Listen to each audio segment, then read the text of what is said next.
বিরাট কষ্টসাধ্য কাজ। আল্লাহ নবী নির্দেশ প্রদান করলেন, যারা মদিনায় গিয়েছেন, জিয়ারায় গিয়েছেন, তারা দেখেছেন সোহাদাই উহুদ, যারা উহুদের ময়দানে শহীদ হয়েছিলেন, তাদের কবরগুলাকে একেবারে বাধাই করে সংরক্ষণ করে রেখে দেওয়া হয়েছে, বাউন্ডারি করে। 70টা কবর, 70 জন সাহাবীকে, 70 জন শহীদকে কবরে মাদফুন করার জন্য 35টা কবর খনন করা হলো। এখন কবরের মধ্যে যে শোয়ানো হবে, কবরে শোয়াতে গিয়ে একজনকে সামনে একজনকে পেছনে শোয়াতে হবে, পাশাপাশি এভাবে করা হয়নি, লম্বালম্বি করেছেন। এখন মাথার কাছে কাকে স্থান দেবেন আর পায়ের কাছে কাকে স্থান দেবেন, এই ক্লাসিফিকেশনটা কিভাবে হবে, তারতম্য কেমনে হবে, মর্যাদার বিন্যাসটা আল্লাহ নবী কেমনে করবেন? উপস্থিত সাহাবীদেরকে জিজ্ঞেস করলেন, সাহাবীরা বলো তো তোমরা, এই যে 2 জন ব্যক্তিকে এই কবরে শোয়ানো হবে, এই 2 জনের মধ্যে কোরআন শরীফ সবচাইতে তিলাওয়াত ভালো জানতো কে? সাহাবাইরা যার ব্যাপারে বলেছেন যে হে রাসূল, তুলনামূলক ভাবে এই 2 জনের মধ্যে ইনি একটু ভালো তেলাওয়াত জানতেন, যার ব্যাপারে সাহাবাইরা ভালো তেলাওয়াত জানতেন বলে স্টেটমেন্ট দিয়েছে, আল্লাহ নবী তাকে মাথার কাছে শুয়ে দিয়েছে। জোরে বলেন সুবহানাল্লাহ। আপনারা একটু কল্পনা করেন, কবরে শহীদদেরকে শোয়ানো হচ্ছে, সেখানেও কোরআন দিয়ে মর্যাদা তারতম্য করা হচ্ছে। আল্লাহর নবী নিজে করেছেন। আল্লাহর নবীর একজন অন্ধ সাহাবী ছিল, আব্দুল্লাহ ইবনে উম্মে মাকতুম রাদিয়াল্লাহু তাআলা আনহু। তিনিও এই পৃথিবীর প্রথম সারির কোরআনে কারীমের হাফিজ সাহেব ছিলেন। নজরে কোন সুবহানাল্লাহ। আহারে, আমরা চোখ থাকতেও অন্ধ, উনি চোখ না থেকে দৃশ্যমান ছিলেন, দৃষ্টি সম্পন্ন ছিলেন, আর আমরা দৃষ্টি থাকতেও আমরা অন্ধ, কারণ আমরা কোরআন পড়তে পারি না। এটা আমাদের ব্যর্থতা, ঠিক কিনা বলেন? মুসলিমদের জন্য এটা অনেক আফসোস, বিশেষ করে আমাদের এই উপমহাদেশে আমরা যারা মুসলমান হয়েছি, বিশেষ করে বাংলাদেশের কথা বলি, 90 থেকে 95% মুসলিম অধ্যুষিত এই একটা দেশে একটা সংবিধান তৈরি করা হয়, সেখানে মুসলমানিত্বের কিছু থাকে না। বারবার আমাদের যুদ্ধ করতে হয়, আমাদের লড়তে হয়, আমাদের সংগ্রাম করতে হয়। কেন রে ভাই? ক্ষমতায় যারা থাকেন, প্রাইম মিনিস্টার থেকে শুরু করে মন্ত্রী পরিষদের অধিকাংশ সদস্য মুসলমান, এরপরও তারা এমন একটা আইন করতে পারেন না যে কোরআন শেখা বাধ্যতামূলক। তারা করতে পারেন না, তারা করেন না। আল্লাহ পাকের হারাম গুলাকে তারা হারাম ঘোষণা করতে চান না, হালাল গুলাকে হারাম করতে চান না। ধরো আমরা রক্ত দেই, জীবন দেই, সংগ্রাম করি, আমরা মৌলবাদ হয়ে যাই। কথা বলতে হবে, ঠিক কিনা? যদি বলে আমাদেরকে মৌলবাদ বানিয়ে দেওয়া হয়। প্রিয় ভাইয়েরা আমার, আফসোস নিয়ে যে কথা বলতে চেয়েছিলাম, সংবিধান তৈরি হয়, সেখানে কুফরি থাকে, সেখানে ইসলাম থাকে না। বর্তমানে সংবিধান তৈরির জন্য বিভিন্ন জায়গা থেকে মতামত দেওয়া হচ্ছে। ডক্টর মোহাম্মদ ইউনূস সাহেব মতামত নিচ্ছে।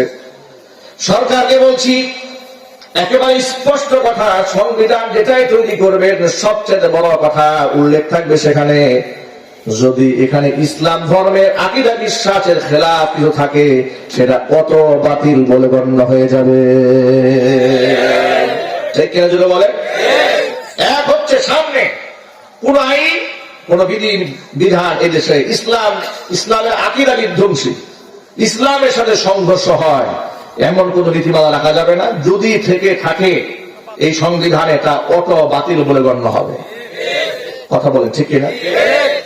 ক্লাস 1 থেকে শুরু করে মাস্টার্স ডিগ্রি পর্যন্ত একটা ছেলে মেয়েকে প্রতিষ্ঠিত করতে গিয়ে বাবা মা রক্ত ঘাম কত ব্যয় হয় আপনারা আন্দাজ করতে পারেন।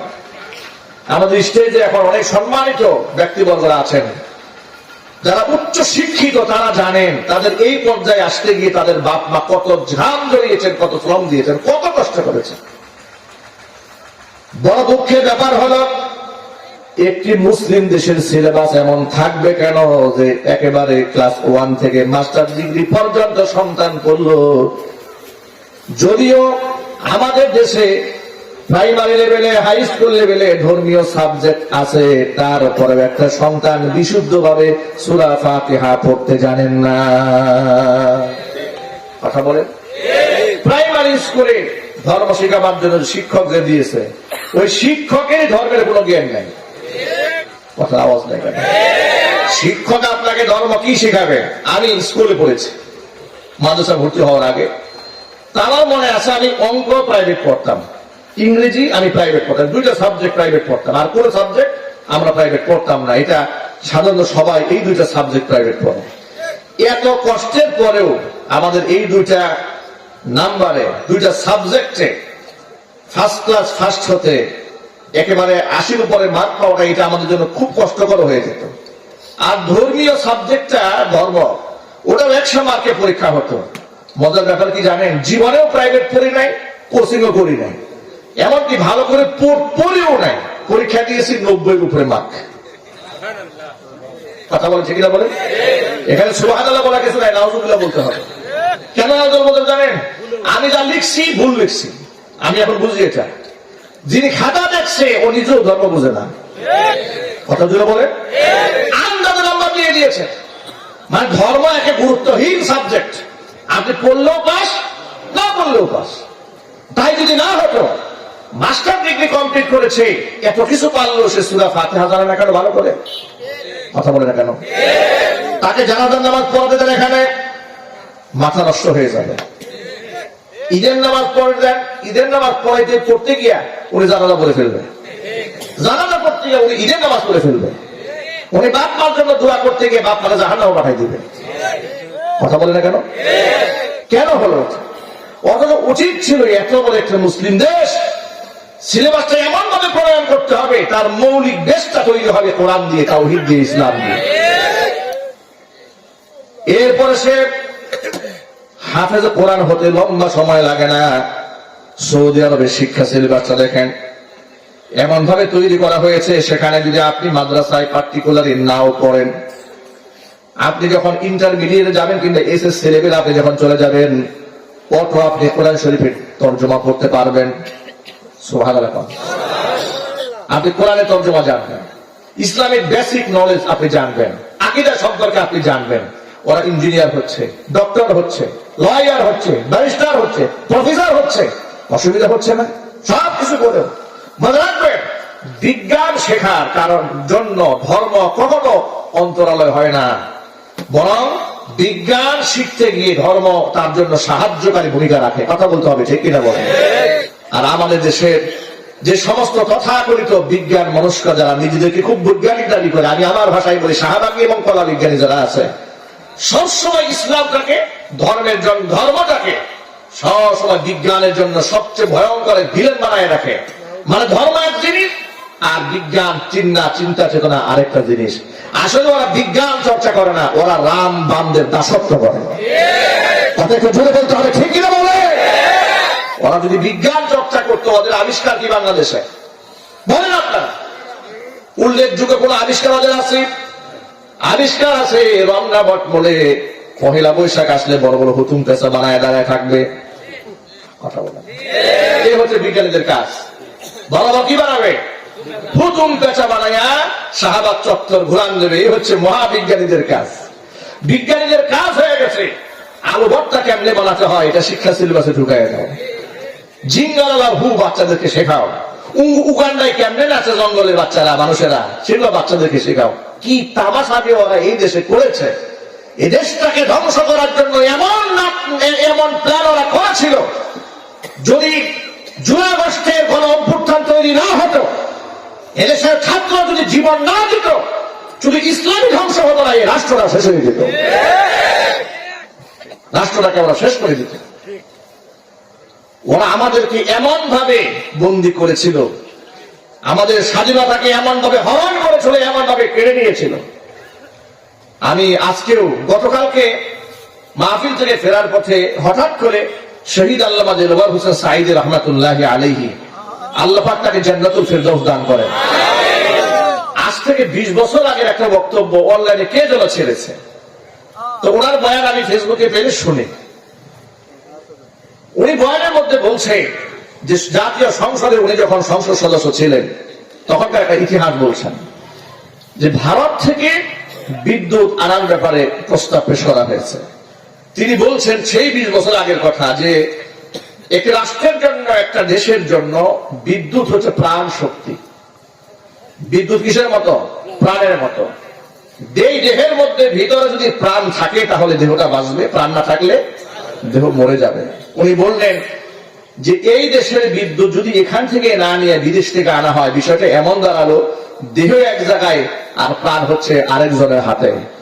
আর প্রাণ যাদের হাতে তারা আমাদের পরীক্ষিত বন্ধু নন, এটা বহুবার প্রমাণ হয়েছে, কিন্তু তারা যে পরীক্ষিত শত্রু এটা জাতির কাছে স্পষ্ট।